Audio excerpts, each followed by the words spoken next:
Bonjour à tous, bienvenue dans cette nouvelle vidéo. Aujourd'hui, ce qu'on va voir, c'est comment gérer le cas d'un client qui n'a pas reçu sa box et à qui vous souhaitez donc offrir la prochaine box pour une raison ou pour une autre. Je sais pas, moi, vous souhaitez pas réexpédier la box actuelle. Il vous demande simplement de recevoir la prochaine, mais du coup, il faut décaler son paiement et il faut lui créer un bon de livraison supplémentaire. Donc, je vais vous montrer le process complet. Il suffit du coup d'aller, on a du coup là la liste des abonnements. Je vais d'abord cliquer sur sa fiche client, vous n'êtes pas obligé de passer par là, vous pouvez aussi cliquer directement sur le petit œil pour voir son abonnement. Donc là, je vais dans un premier temps modifier la date de reprélèvement souhaitée. Normalement, il était prévu qu'il soit reprélevé au 5, le 1er mai.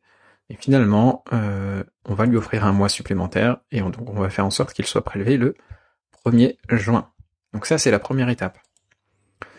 Ensuite, il va falloir aller sur son abonnement pour lui créer un bon de livraison, parce que ce mois, le mois de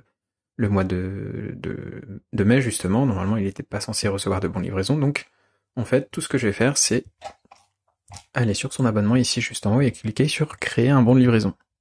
Je vais lui créer son bon de livraison. Hop. Je choisis le transporteur avec lequel je souhaite expédier cette livraison supplémentaire. Là, je vais prendre, je sais pas moi.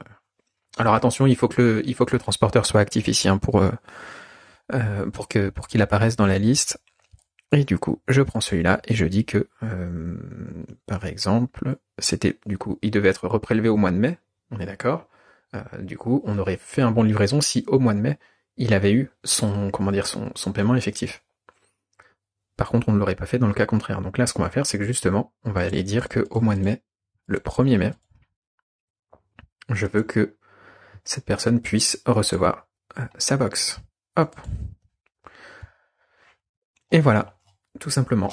Donc on a modifié la date du prochain paiement, on a créé le bon de livraison là où il n'aurait pas reçu de box parce que de toute façon, il n'y avait pas eu de paiement. Et automatiquement, du coup, vous allez l'avoir. Donc si vous voulez juste vérifier, on peut faire ici bon de livraison. Et là, on va utiliser les filtres, on va programmer après le... Alors forcément, il risque d'y en avoir d'autres, parce que ça, ce sont que des données de test. Hop.